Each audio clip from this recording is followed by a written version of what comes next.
afternoon as it goes here in Seattle when it's light out this late. And welcome to Radical Women's Women's Rights Day celebration.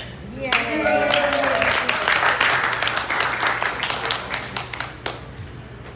My name is Tammy. I'm a proud member of Radical Women, a working mother, an activist and community advocate, and somebody who believes in the power of hope. Not a passive hope, so before you get antsy right now. Not a hope that relies on a broken two-party system to deliver me any kind of justice. I don't believe in that type of hope. Right. I believe in a hope that's channeled into direct action, a hope that demands justice for each other, our children, and future generations.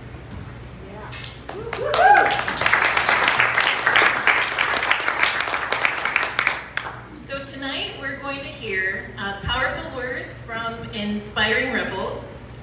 We're going to do a little singing together. Don't get too nervous about that. I'll happen a little bit later. And we're going to celebrate the history and the ongoing struggle for women's rights, and hopefully leave energized to continue taking action, or maybe take a first action or another step in our communities. So we usually start with a couple of announcements. We'll have two sets. I'm going to give you a couple now, then we'll talk more about some announcements at the end. For some of you, you might be wondering, who is Radical Women? All right, so we are a socialist, feminist organization fighting for equality and liberation. And there are lots of radical women in the room. If you are a radical woman, raise your hand. Okay. So you've got lots of people to talk with and mingle with if you're curious and want to know more. We also have the Radical Women Manifesto. It is our program. It's going to tell you what we're all about. It's on sale in this bookstore, and I think it's $9. Yes. Okay. All right. So you can also pick up a copy of that or thumb through it. I want to talk briefly here, because we will talk about it again, about the Freedom Socialist newspaper.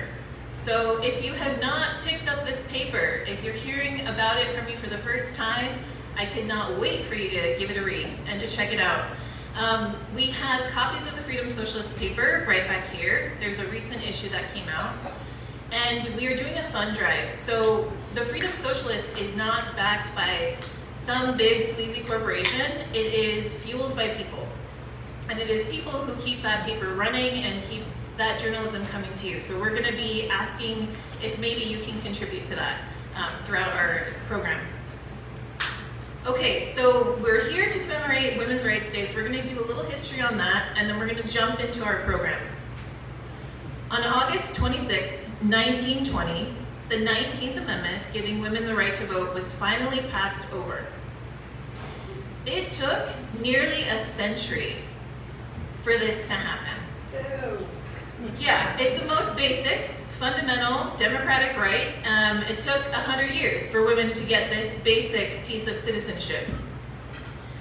Women's Rights Day was born from the fierce struggles of women who came before us. Abolitionists, suffragists, labor organizers, socialists, freedom fighters, all people who demanded more than just survival. They dreamed of a world where justice, dignity, and equality were not privileges, but they were rights. Their victories remind us that nothing has ever been handed to us. Every gain has been won through organizing, through defiance, and through our collective struggle. These struggles are very much present today, as the right to vote is under fierce attack. In Texas, Trump and Republican lawmakers are pushing new maps to lock in more seats by weakening the power of Blacks, Latinos, women, and working class voters. Boo. This has sparked This has sparked mass protests. And it's even forced Democratic legislators to flee the state. At the same time, the Supreme Court has moved to weaken the Voting Rights Act, particularly regarding Section 2, which prohibits racial discrimination in voting. Yes. Wow. Woo. Yeah. So as a working mother and community member, I know how deeply today's crises affect our lives and our families. Around us, we see the rise of fascism and authoritarianism, attacks on women, attacks on queer and trans folk, communities of color, the exploitation of workers, the devastation of war, climate collapse, and the crushing weight of capitalism and imperialism that puts profit above people.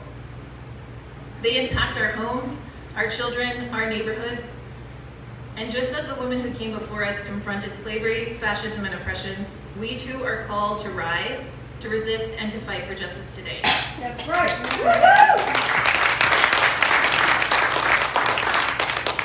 I appreciate that.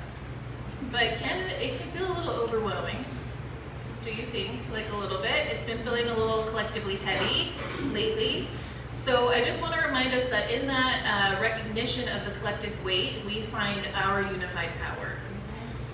That's right. So tonight's program is an opportunity to draw strength from one another, to remember that activism is not only necessary, it is joyful, it is creative, and it is full of hope. So through poetry and history, through the power of our voices raised together, we remind ourselves that revolution is possible and that change begins when we act in solidarity. So let us take in each word with open minds and open hearts, and let us see ourselves as part of a movement that is urgent, that is resilient, and that is unstoppable.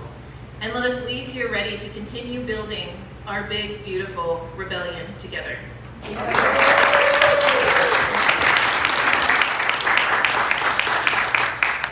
like magic, these amazing people just appeared up here that I want to introduce you to. So, I think we're going to start from my left and go this direction. So, starting right here with Sarah Scott.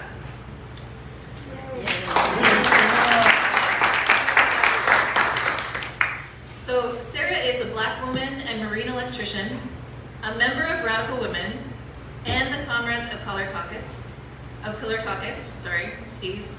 Sarah comes from a family of organizers who were members of SNCC, the Student Nonviolent Coordinating Committee, who also worked alongside the Black Panther Party.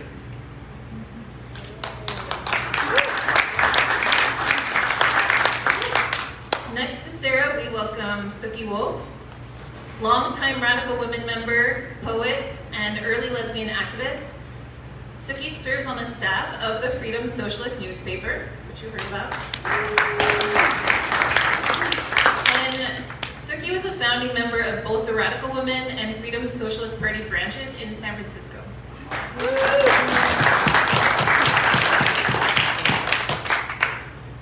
And next to Suki, we have Carolyn Skolnick, who is a therapist specializing in psychodrama, a mother, and an ultimate Frisbee great grandmaster.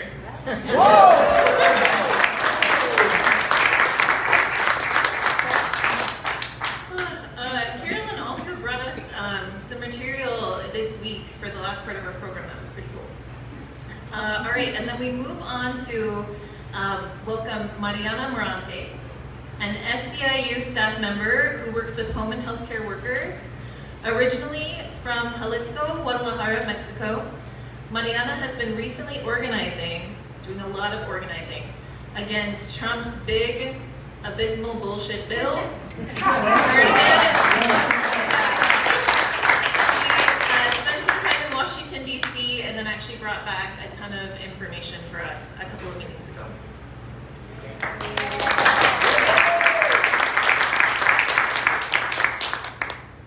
Okay, so Women's Rights Day commemorates the struggle for women's right to vote and full citizenship, which we established. We did a little history lesson. And to start us off, we're going to hear from Emily Pankhurst, one of the fieriest and most fearsome of England's militant suffragists, in a public speech that she delivered in 1912, immediately after her release from prison.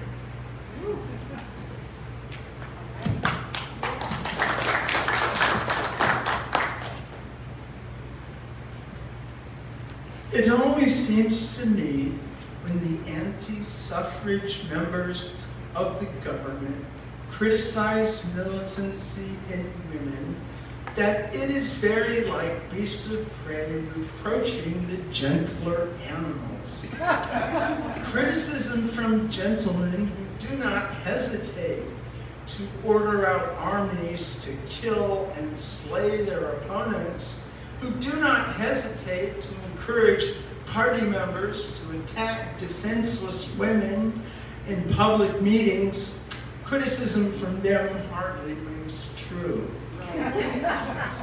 Then I get letters from people who tell me that they are ardent suffragists, but who say that they do not like the recent developments in the militant movement and implore me not to be reckless with human life. Ladies and gentlemen, the only recklessness the militant suffragists have shown about human life has been about their own lives and not about the lives of others. There is something that governments care for more than human life, and that is the security of property. And so it is through property that we shall strike the enemy. We say, we disregard your laws, gentlemen. We set the liberty and the dignity and the welfare of women above all such considerations. What injury to property accrues will not be our fault. It will be the fault of the government, who admits the justice of our demands, but refuses to concede them. Be militant each in your own way. Those of you who can express your militancy by going to the House of Commons and refusing to leave without satisfaction, do so. Those of you who can express militancy by facing party mobs at cabinet ministers' meetings, do so. Those of you who can express your militancy by joining us in our anti-government by-election policy, do so.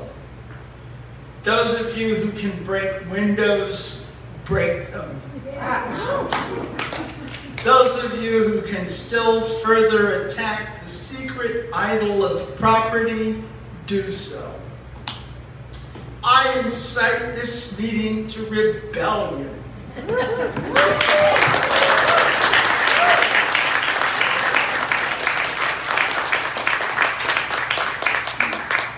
I think that's the spirit.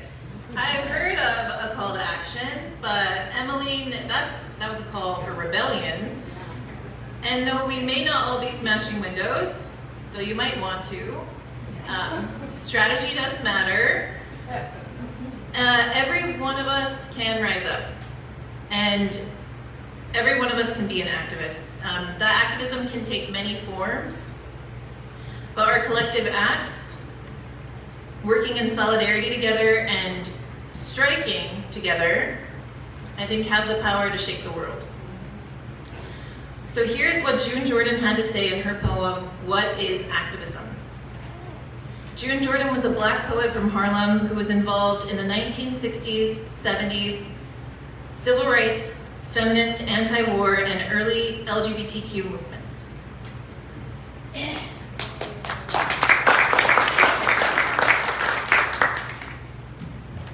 Activism is not issue specific.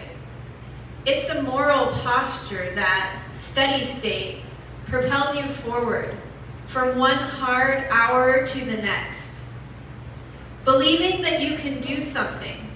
To make things better, you do something rather than nothing. You assume the responsibility for the privilege of your abilities. You do whatever you can. You reach beyond yourself in your imagination and in your wish for understanding and for change. You admit the limitations of individual perspectives. You trust somebody else. You do not turn away.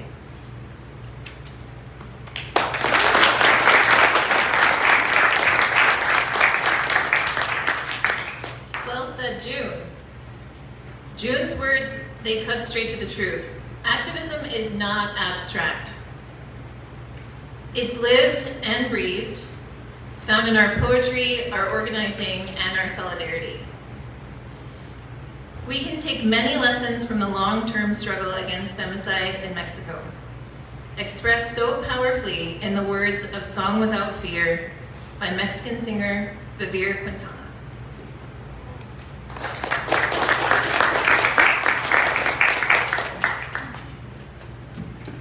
May the state, the sky, the streets tremble. May the judges and policemen be afraid. Today, this is taken away from us. They sowed fear in us. We grew wings. Every minute of every week, they steal friends from us. They kill our sisters. They tear their bodies apart. They disappear them. Don't forget their names, please, Mr. President. For our friends protesting on Plaza Reforma, for all women battling in Sonora, for the female commanders fighting for Chiapas, for all mothers that keep searching in Tijuana. We seek fearless, we ask for justice. We shout for every missing woman. Let it sound strongly, we want us alive. The murderer will fall fiercely. I will burn everything, I will destroy everything if one day some nobody turns off your eyes. Nothing will shut me up anymore, it's enough. If you touch one of us, we will all answer. I'm Claudia, I'm Esther, and I'm Teresa. I'm Ingrid, I'm Fabiola, and I'm Valeria. I am the girl that you took by force. I am the mother who now cries for her dead daughters. And I'm also the one who will make you pay. And the center of the earth shall tremble at the sisterly roar of love. And the center of the earth shall tremble at the sisterly roar of love.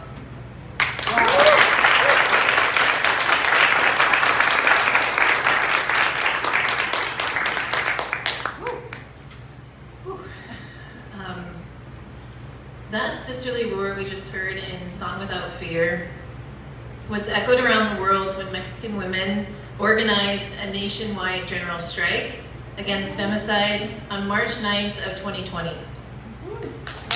Yes. Millions of women stayed home that day, shutting the country down in a powerful act of collective resistance. So I think it's important to note that moments like this are not new. Right here in our own city, workers have shut things down before. Showing the power of organized action, many of us here have also been talking about a general strike. Yeah. I think I heard it mumbled at dinner. I heard it upstairs. I'm hearing it all around. So I'm kind of curious to see what happens when we go from hearing about it to kind of seeing it in action. So let's talk about that. An action led by labor, people of color, immigrants, and all genders to push back against Trump, his sycophants, his enablers, and his stormtroopers. That's right, yeah. What we're going to do is we're going to turn to socialist labor journalist Anna Louise Strong, who is speaking out on the eve of the Seattle general strike in February of 1919. That 4-day strike, sparked by solidarity with striking dock workers and inspired by the early days of the workers' revolution in Russia, was the first cross-industry general strike in the US. Yeah. And it serves as a powerful reminder of what organized people can accomplish together.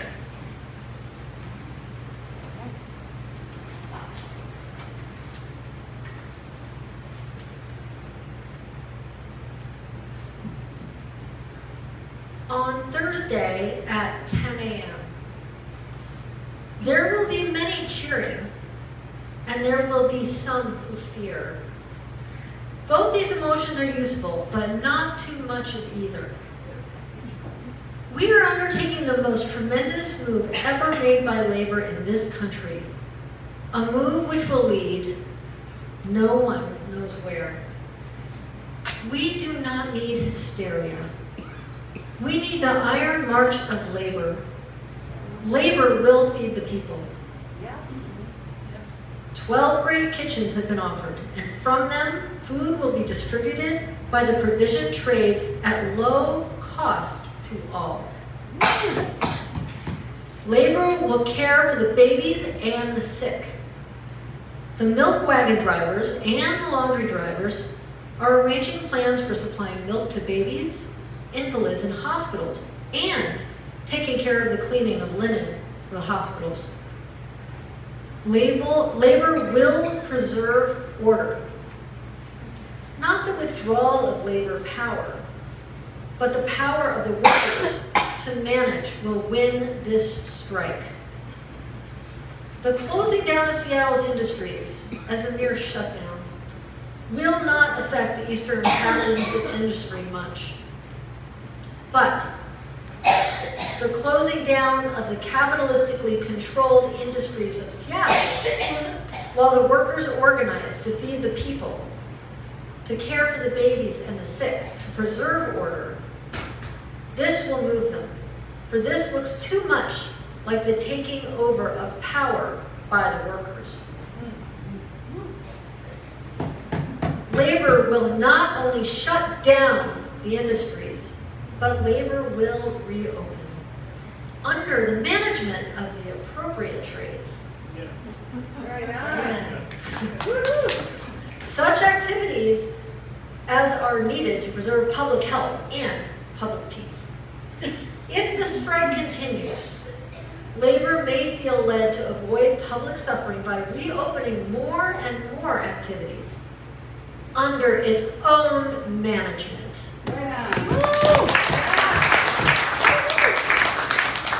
And that is why we say that we are starting on a road that leads no one knows where.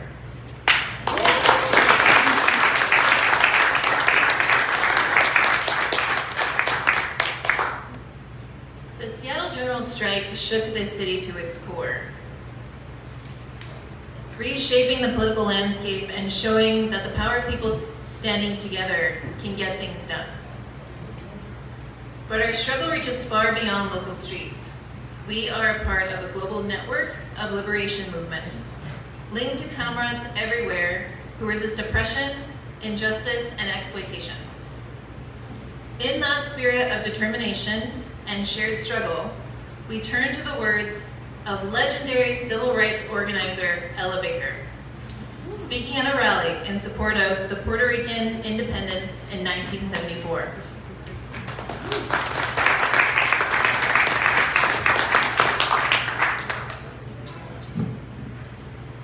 Friends, brothers, and sisters in the struggle for human dignity and freedom, I am here to represent the struggle that has gone on for 300 or more years, a struggle to be recognized as citizens in a country in which we were born. I have had about 40 or 50 years of struggle, ever since a little boy on the streets of Norfolk called me a nigger. I struck him back. And then I had to learn that hitting back with my fists one individual was not enough. It takes organization. It takes dedication. It takes the willingness to stand by and do what has to be done, when it has to be done. A nice gathering like today is not enough. You have to go back and reach out to your neighbors who don't speak to you. And you have to reach out to your friends who think they are making it good. And get them to understand that they, as well as you and I, cannot be free in America or anywhere else while there is capitalism and imperialism. That's right.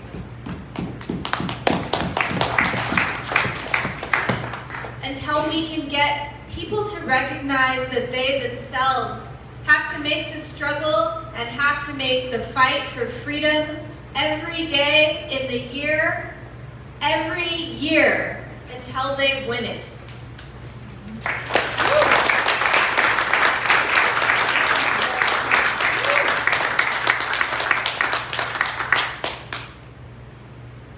Ella Baker shows us that freedom is not given. It's fought for every single day, every single year, until it's won. And that same spirit moves across oceans and generations. Next, we'll hear the powerful voice of Japanese feminist Yosana Akiko, whose 1911 poem, Mountain Moving Day, calls on women to rise.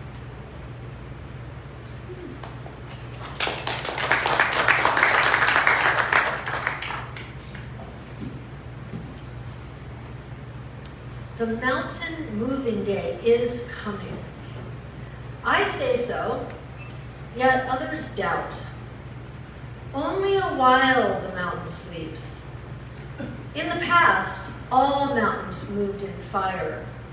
Yet you may not believe it. Oh man. This alone believe. All sleeping women now will awake and move.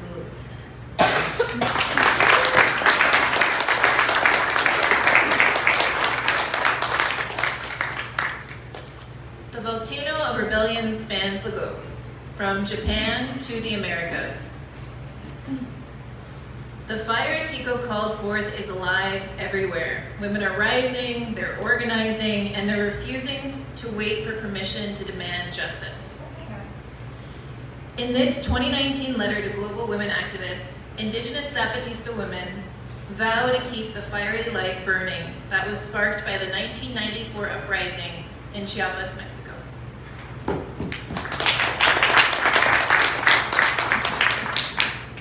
Sister, compañera, we as Zapatista women send our greetings as a women in struggle that we all are.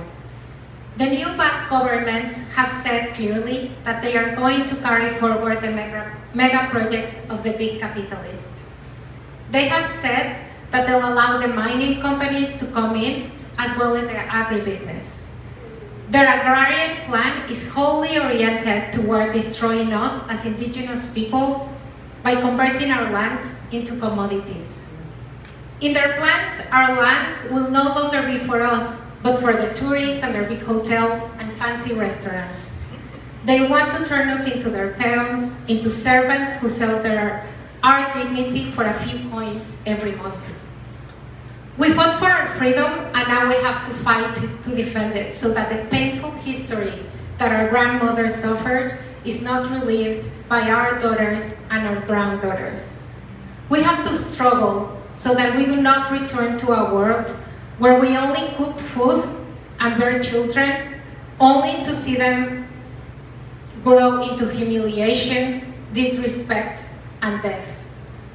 We didn't rise up in arms to return to the same thing. We haven't been resisting for 25 years in order to end up serving tourists, bosses, and overseers. No, compañera.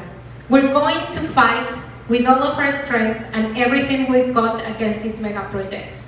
If these lands are conquered, it will be upon the blood of Zapatista women. That is what we have decided, and that is what we intend to do. Compañera, sister, we must all struggle so that no woman in any corner of the world will be scared to be a woman. Take care of that little light that we gave you. Don't let it go out.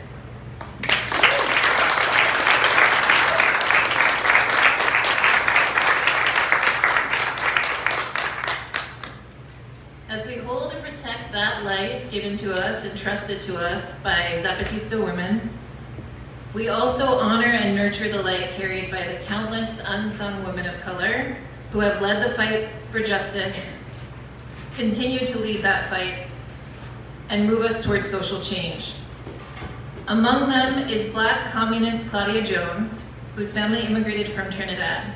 In her 1949 essay, We Seek Full Equality for Women, she spoke boldly about the lives and crucial leadership of Black women in shaping the struggle for equality.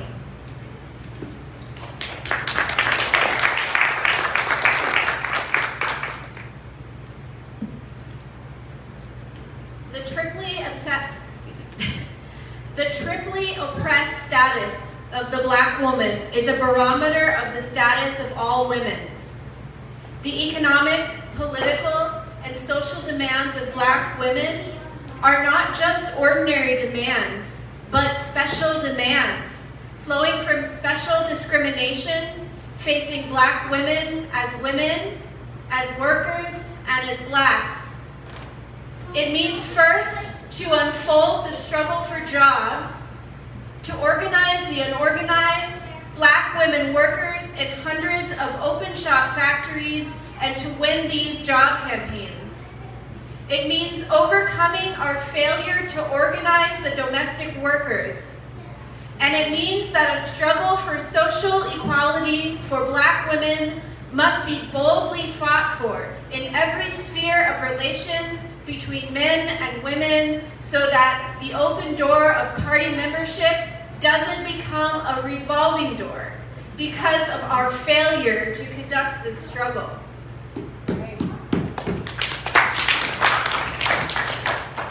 Only to the extent that we fight all chauvinist expressions and actions as regards the Black people and the fight for full equality of the Black people can women as a whole advance their struggle for equal rights. For the progressive women's movement, the Black woman who combines in her status the worker, the Black, and the woman is the vital link to this heightened political consciousness.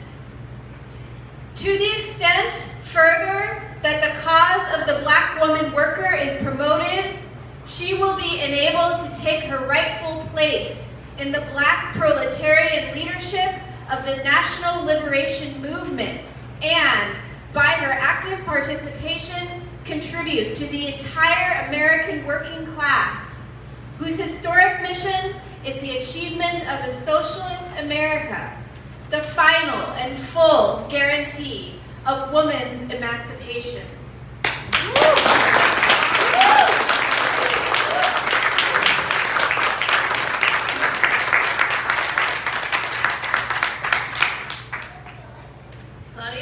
Reminds us that the fight for women's liberation cannot be separated from the struggle for racial, economic, and social justice, and that building a socialist future is urgent and necessary.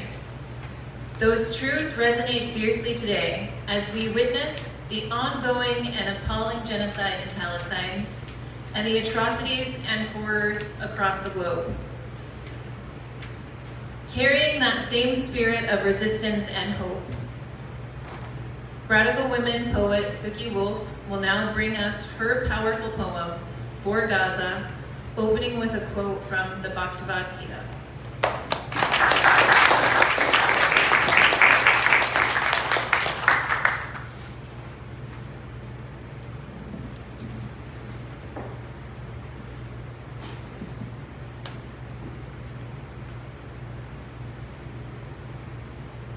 After we have called you depraved war criminal, purveyor of infanticide, murderer,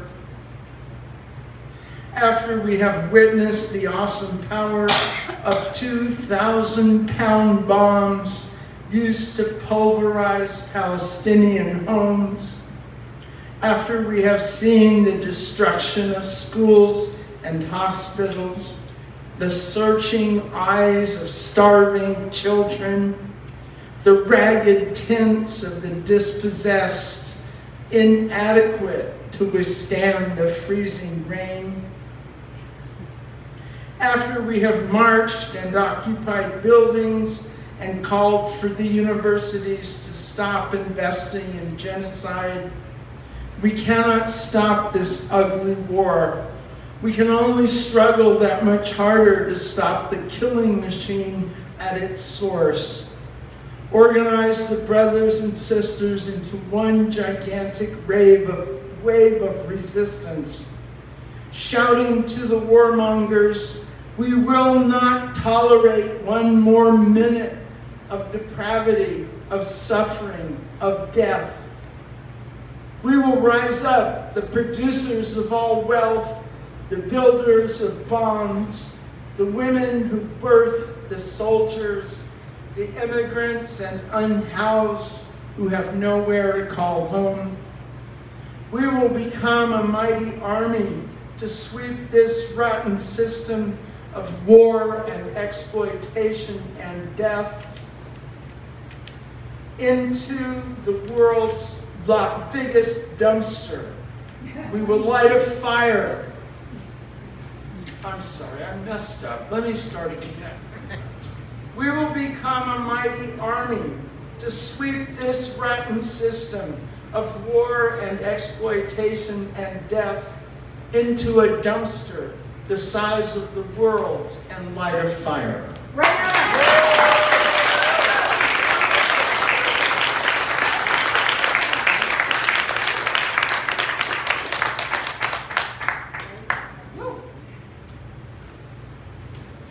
That's a powerful poem.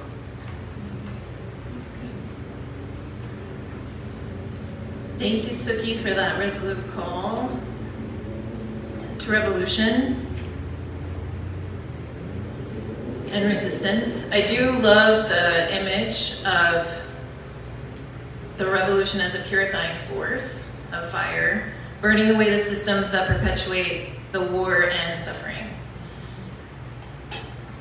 We will continue to explore the power of poetry to both awaken us and to make us think. Salvadoran revolutionary poet Roque Dalton captures the challenges and the hope of fighting for a better world in his poem, On Headaches. Mariana will read the first in Spanish, and then she'll read this in English.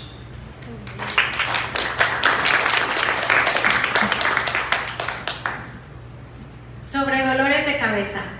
Es bello ser comunista, aunque cause muchos dolores de cabeza.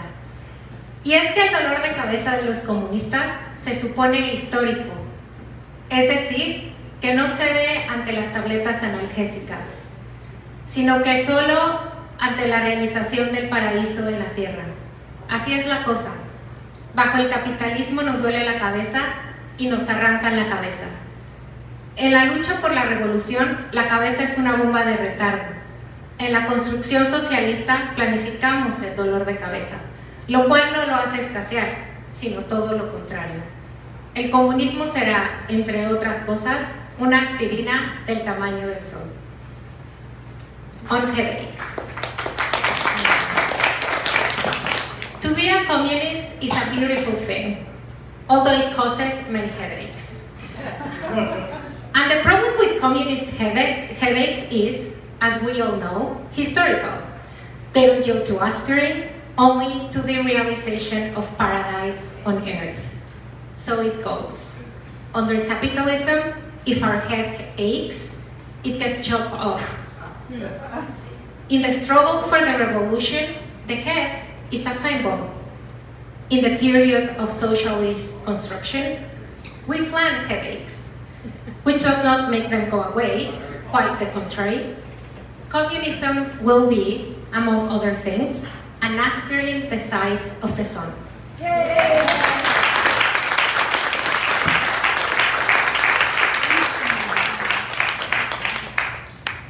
I think we all needed a reminder that the revolutionary headaches are inevitable.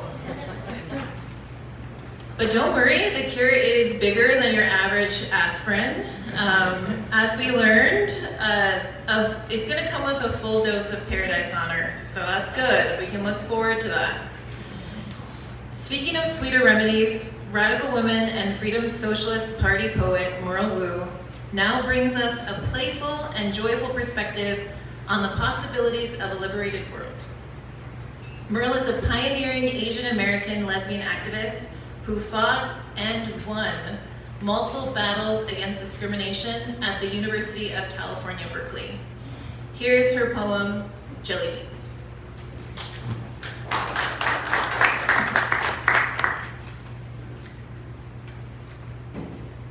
harmony of 1,000,000 languages, colors never before seen, people with cultures so many, so rich, always changing, each with a sense of place, not ownership. And also, we began to see people becoming tangible and real, becoming their potential. 1,000-fold of gender expressions, a wild flourishing of sexualities. The nuclear family unit had disappeared. Because everyone had everything, collectively. Males and females were equal. Children were no longer blue and pink incipient workers. It didn't matter anymore if you were mannish or womanish. Why, you could be 2 spirits, 3 spirits, 4, fluid, changing by choice or desire, merging, interpenetration of sexualities and genders. For some, clearly male and female for others. So many expressions. And speakings out. We no longer laughed at, but admired the chick who kept her dick. The tomboy who grew up to be a man. The tomboy who grew up to be a lesbian. The tomboy who grew up to be a woman. The girl, boy, girl who is still changing. The girl man who is trying to find the boy he had lost. We decided that gender expressions, like racial expressions, were like jelly beans. One alone is pretty enough, but one among many multi-flavored, multicolored jelly beans is ecstasy.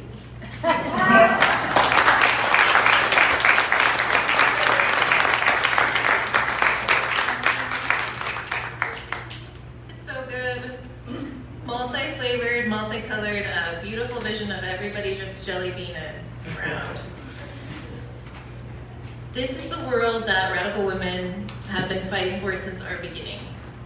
Inspired by our founder, Claire Fraser, who is a Jewish mother, a lifelong rebel and activist, and labor organizer. In her column for the Freedom Socialist newspaper, there it is again, I was going to tell you about it again. She laid out 7 steps for building a socialist society in the United States, showing that revolutionary dreams can become a roadmap for action.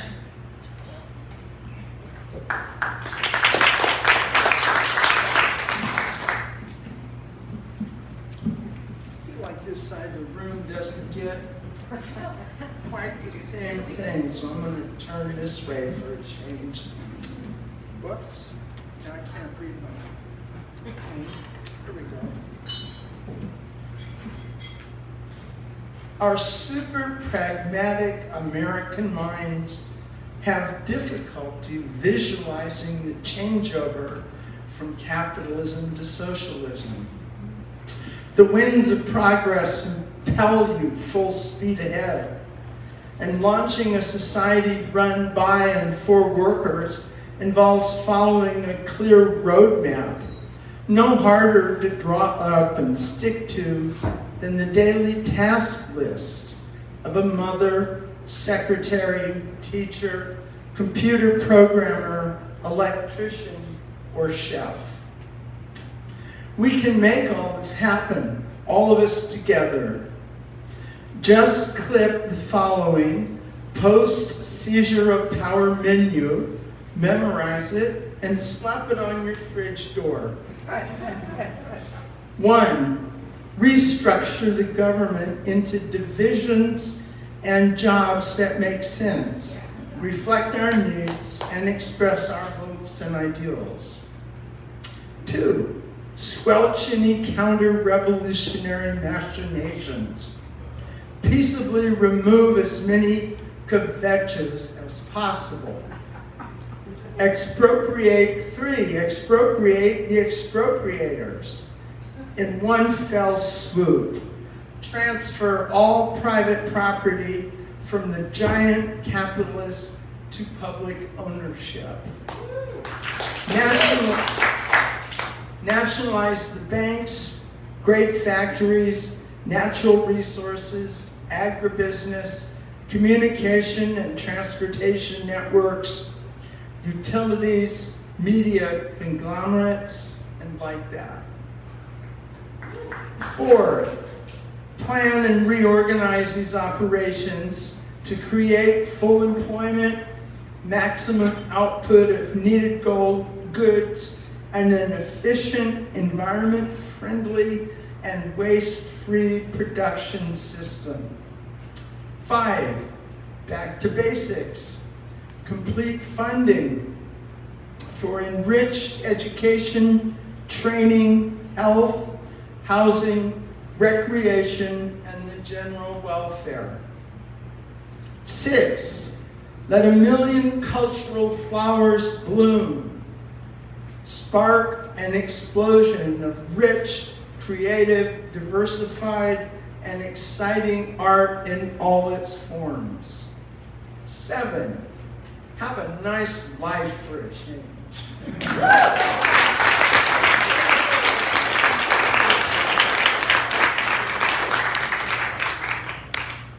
And if you haven't already, hang it on your fridge.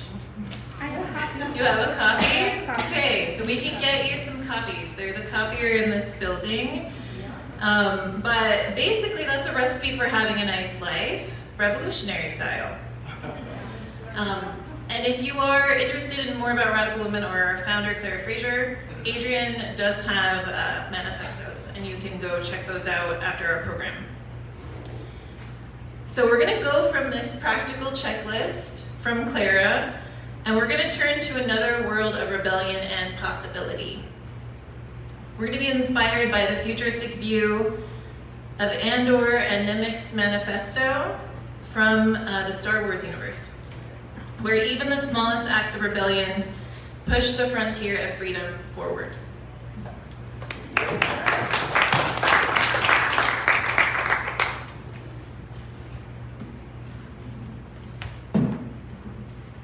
To my fellow Jedi and resistors from a galaxy far, far away, or maybe not as far as we want it to be away.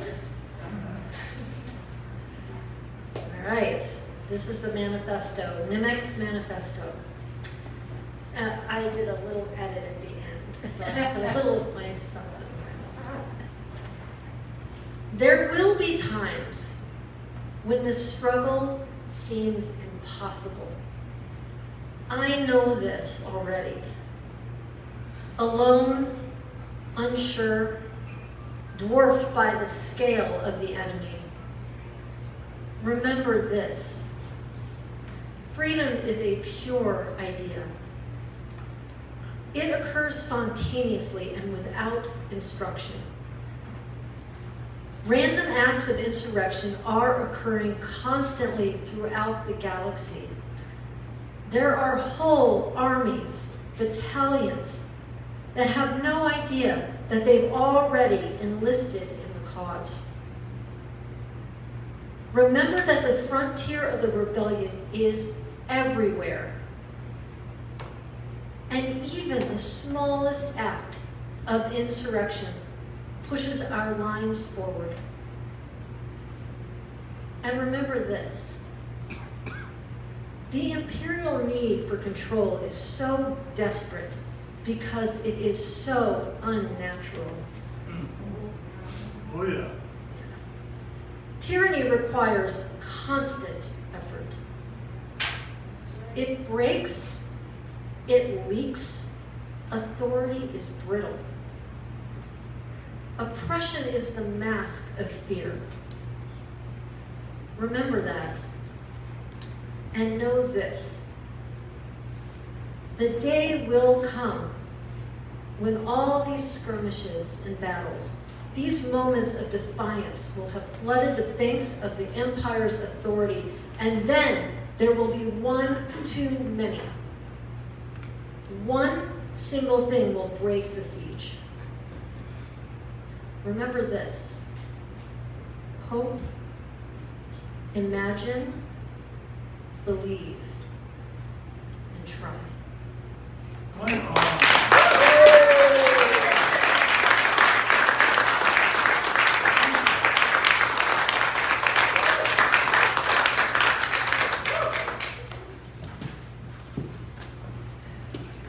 Nemec reminds us that even when the struggle seems impossible, every act of defiance matters. Every spark of resistance, every courageous choice pushes the frontier of freedom forward. Nemec reminds us that hope is not passive. It carries us, it fuels us, and it reminds us that change is possible when we act together. Let that energy lift you up, inspire you, and move you to keep building the rebellion and world we know is possible. And now, thank you, I would like to give a huge round of applause to all of our performers tonight and to our curator, Helen, who put this program together.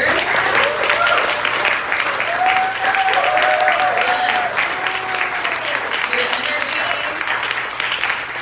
your creativity, everything that you did to bring this to life is really appreciated. So thank you all so much. We'll invite you to go back and enjoy your beverages and your table.